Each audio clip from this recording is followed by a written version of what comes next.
आदित्य धर की धुरंधर की उस मेगा सक्सेस के बाद जब रणवीर सिंह का स्टारडम आसमान छू रहा है, तभी अचानक एक ऐसा तगड़ा कंट्रोवर्सी हुआ है जो सीधे उनके पूरे करियर को हिलाकर रख दिया है। डॉन 3 को लेकर रणवीर सिंह और फरहान अख्तर के बीच जो डिस्प्यूट चल रहा था, वो अब एक ऐसे लेवल पर पहुंच चुका है जहां फिल्म मेकर्स तो छोड़ो, पूरी फिल्म इंडस्ट्री की यूनियन यानी FWIC ने रणवीर पर एक ऑफिशियल बैन लगा दिया है। ये कोई छोटा मोटा झगड़ा नहीं है, बल्कि बॉलीवुड में चलने वाला एक बहुत ब्रूटल पावर स्ट्रगल है। रिपोर्ट्स के मुताबिक इस पूरे फसाद के पीछे एक्सेल एंटरटेनमेंट का फाइनेंशियल क्राइसिस छुपा हुआ है। लेकिन बात सिर्फ पैसों की नहीं है। क्यों एक ब्लॉकबस्टर कमबैक के तुरंत बाद रणवीर के खिलाफ ये सोची समझी साजिश रची गई? ऐसा क्या हुआ कि रातों रात मेकर्स और रणवीर के बीच का इक्वेशन पूरी तरह बिखर गया? इस पूरी कंट्रोवर्सी का जो सच अब सामने आ रहा है, वो सच में दिमाग हिला देने वाला है। इस पूरे खेल को समझने के लिए हमें थोड़ा पीछे जाना होगा, सीधे 1978 में, जब अमिताभ बच्चन ने पहली बार डॉन बनकर स्क्रीन पर आग लगाई थी। वो डायलॉग्स, सब कुछ एकदम कड़क था।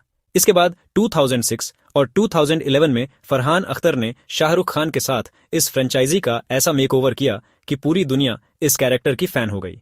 डॉन का मतलब सिर्फ शाहरुख खान बन चुका था। ऑडियंस के लिए वो एक कल्ट मूवी थी।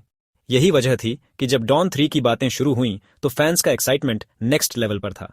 रिपोर्ट्स के मुताबिक फरहान इस पार्ट के लिए भी पहली पसंद सिर्फ और सिर्फ शाहरुख खान को ही मान रहे थे। स्क्रिप्ट पर काम चल रहा था, लेकिन तभी एक शॉकिंग न्यूज आया। फरहान और शाहरुख के बीच स्क्रिप्ट और डायरेक्शन को लेकर कुछ सीरियस क्रिएटिव डिफरेंसेस हो गए। शाहरुख को शायद कहानी में वो दम नहीं लग रहा था जिसके लिए डॉन फ्रेंचाइजी जानी जाती है। नतीजा, शाहरुख ने इस फिल्म को करने से साफ इनकार कर दिया।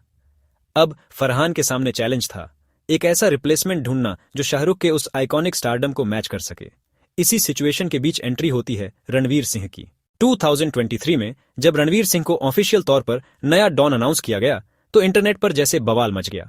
फरहान को लगा कि उन्हें अपना परफेक्ट रिप्लेसमेंट मिल चुका है जो इस फ्रेंचाइजी को आगे ले जाएगा। लेकिन दोस्तों, इस बड़े अनाउंसमेंट के ठीक पीछे ब्रूटल प्रेशर काम कर रहा था। रणवीर के लिए यह उनके करियर की सबसे बड़ा अपॉर्चुनिटी तो थी, लेकिन उनका खुद का मार्केट ट्रैक रिकॉर्ड उस समय काफी डाउन चल रहा था। इस मेगा प्रोजेक्ट से ठीक पहले रणवीर की बैक टू बैक कई फिल्में बॉक्स ऑफिस पर बुरी तरह फ्लॉप हो चुकी थीं। रोहित शेट्टी के साथ आई सर्कस और जयेश भाई जोरदार जैसी फिल्मों का हश्र सबने देखा था। वो पूरी तरह फ्लॉप साबित हुई। यहां तक कि उनकी फिल्म 83 भी बॉक्स ऑफिस पर वो जादू नहीं दिखा पाई जिसकी सबको उम्मीद थी। इन लगातार डिसास्टर्स की वजह से ट्रेड एनालिस्ट्स और खुद इंडस्ट्री के कई मेकर्स का रणवीर के स्टारडम से भरोसा डगमगाने लगा था। सोशल मीडिया पर ऑडियंस का एक सेक्शन उन्हें पहले ही यह कहकर बुरी तरह ट्रोल कर रहा था कि कोई शाहरुख खान को कैसे रिप्लेस कर सकता है। उस समय कई सेलिब्रिटीज और पूरी इंडस्ट्री की नजरें इसी बात पर टिकी थीं कि क्या रणवीर इस कल्ट कैरेक्टर के साथ इंसाफ कर पाएंगे। रणवीर के कंधों पर खुद को दोबारा साबित करने का एक बोझ था। वो जानते थे कि एक और फेलियर उनके पूरे करियर को खत्म कर सकता है। लेकिन इस भयंकर प्रेशर के बीच असली गेम तो तब शुरू हुआ जब कैलेंडर आगे बढ़ा। 2023 के उस ग्रैंड अनाउंसमेंट से लेकर 2026 की प्लान्ड शूटिंग तक पूरे 3 साल का एक लंबा और थका देने वाला गैप आ गया।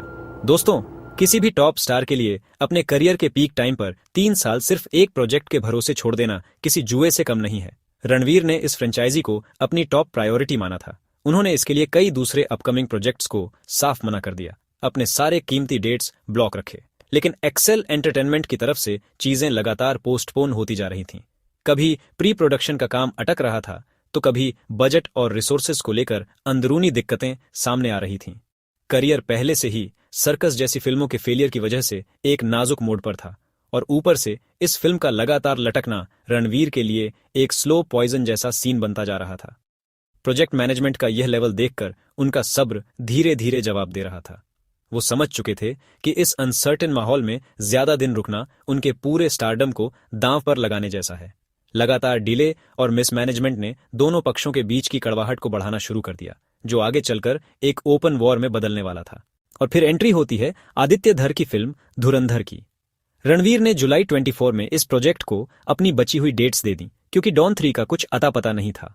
किसी ने सोचा भी नहीं था कि यह फिल्म रणवीर का पूरा करियर ट्रेजेक्टरी ही पलट देगी। धुरंधर बॉक्स ऑफिस पर एक मेगा ब्लॉकबस्टर साबित हुई। इस एक फिल्म की सक्सेस ने रणवीर के स्टारडम को वापस आसमान पर पहुंचा दिया। दोस्तों, जो भरोसा सर्कस के फ्लॉप होने से बिखर गया था, वो इस एक हिट से वापस लौट आया। अब पूरा सिचुएशन बदल चुका है। रणवीर के पास अचानक मार्केट में ज्यादा पावर और चॉइसेस आ गईं। उन्होंने डॉन 3 के मेकर्स के सामने प्रॉफिट शेयरिंग मॉडल जैसी बिल्कुल नई और सख्त शर्तें रख दी। वो अच्छी तरह समझ चुके थे कि अब डील उनकी शर्तों पर होगी। लेकिन एक्सेल एंटरटेनमेंट की अंदरूनी कहानी कुछ और ही थी।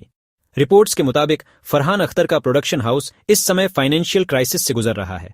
उनके लिए डॉन 3 सिर्फ एक फिल्म नहीं बल्कि अपने बिजनेस को वापस ट्रैक पर लाने का सबसे मुख्य जरिया थी।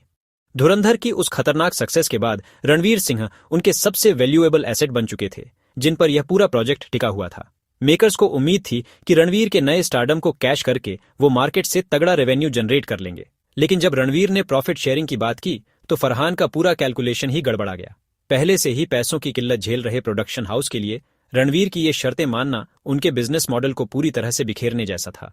फरहान इस प्रोजेक्ट को किसी भी कीमत पर बचाना चाहते थे क्योंकि उनकी कंपनी की पूरी साख दांव पर लगी थी, लेकिन दूसरी तरफ रणवीर भी बिल्कुल कॉन्फिडेंट थे कि वो अब किसी भी कमजोर डील के लिए राजी नहीं होंगे। पैसों का यही मिसमैनेजमेंट और दोनों तरफ का ईगो क्लैश इस पूरे फसाद की असली वजह बना, जिसने इस दोस्ती को एक लीगल वॉर में बदल दिया। यही वो पॉइंट था जहां दोनों के बीच की कड़वाहट 7वें आसमान पर पहुंच गई। अप्रैल 26 में इस फिल्म की शूटिंग शुरू होनी थी। सब कुछ सेट था, टीम तैयार थी, लेकिन शूटिंग शुरू होने से ठीक 3 हफ्ते पहले रणवीर ने अचानक फैसला लिया जिसने फरहान के होश उड़ा दिए। रणवीर ने फिल्म में काम करने से साफ मना कर दिया। रणवीर का कहना था कि उन्हें अभी तक कंप्लीट और फाइनल स्क्रिप्ट नहीं मिली है और जो ड्राफ्ट उनके पास है वो बहुत वीक है। रणवीर पहले ही सर्कस जैसी फिल्मों में आधी अधूरा स्क्रिप्ट का धोखा खा चुके हैं, इसलिए इस बार बिना फुल प्रूफ कहानी के सेट पर जाने का कोई चांस ही नहीं था। शूटिंग एंड वक्त पर रुकने की वजह से मेकर्स को भारी झटका लगा। रणवीर की टीम का दावा है कि उन्होंने इज्जत के साथ अपनी पूरी साइनिंग अमाउंट वापस करने का ऑफर दिया था, लेकिन 3 हफ्ते पहले हुए इस वॉकआउट ने फरहान अख्तर को एक ऐसे मुश्किल मोड़ पर लाकर खड़ा कर दिया जहां से चीजें पूरी तरह बिखरने वाली थीं। और फिर शुरू हुआ असली रिएक्शन और बदले का खेल। रणवीर के इस तरह अचानक वॉकआउट करने से फरहान अख्तर का गुस्सा 7वें आसमान पर पहुंच गया। बात सिर्फ ईगो की नहीं थी बल्कि भारी नुकसान की थी। फरहान ने सीधे कोर्ट का दरवाजा खटखटाया और रणवीर सिंह के खिलाफ पूरे 45 करोड़ रुपीस का लीगल केस ठोक दिया। फरहान का सीधा दावा था कि उन्होंने pre production, location hunting, international crew और स्टाफ की तैयारियों में यह सारा पैसा पानी की तरह बहा दिया था, जो रणवीर के ऐन वक्त पर हटने से पूरी तरह बर्बाद हो गया। लेकिन कहानी में ट्विस्ट तब आया जब रणवीर की टीम ने इस पर अपना काउंटर अटैक किया। रणवीर के करीबियों के मुताबिक प्री प्रोडक्शन में केवल 16 करोड़ रुपीस ही खर्च हुए थे। उनका कहना था कि फरहान जानबूझकर इस रकम को बढ़ा चढ़ाकर पेश कर रहे हैं ताकि रणवीर के करियर और इमेज को पूरी तरह डैमेज किया जा सके। पैसों का यह खेल अब एक ऐसी खतरनाक जंग बन चुका था जिसने पूरी फिल्म इंडस्ट्री को हैरान कर दिया। जब कोर्ट केस से भी फरहान का गुस्सा शांत नहीं हुआ तो इस पूरी लड़ाई में एंट्री होती है फिल्म वर्कर्स यूनियन यानी FYs की। फरहान अख्तर ने अपने सारे खर्चों के बिल्स और सबूत सीधे यूनियन के टेबल पर ले जाकर रख दिए। FYs ने मामले को गंभीरता से लेते हुए रणवीर सिंह को इस मुद्दे पर बातचीत करने के लिए एक के बाद एक पूरे 3 ऑफिशियल नोटिस भेजे, लेकिन रणवीर और उनकी टीम ने इस पूरी प्रोसेस को पूरी तरह इग्नोर कर दिया, जिसका अंजाम बहुत ही डेंजरस निकला। रणवीर की तरफ से कोई जवाब न मिलने पर यूनियन ने उनके खिलाफ एक सख्त नॉन कोऑपरेशन डायरेक्टिव जारी कर दिया। दोस्तों, इसका सीधा मतलब यह है कि इंडस्ट्री का कोई भी टेक्नीशियन, क्रू मेंबर या डायरेक्टर अब रणवीर के साथ काम नहीं करेगा। यह लीगल एक्शन किसी भी सुपरस्टार के पूरे करियर के लिए एक जीता जागता नाइटमेयर है। रणवीर के मैनेजर का कहना है कि यह पूरा मामला इस यूनियन के अधिकार क्षेत्र में आता ही नहीं है और वो इस अनफेयर बैन के खिलाफ सीधे कोर्ट में जंग लड़ेंगे।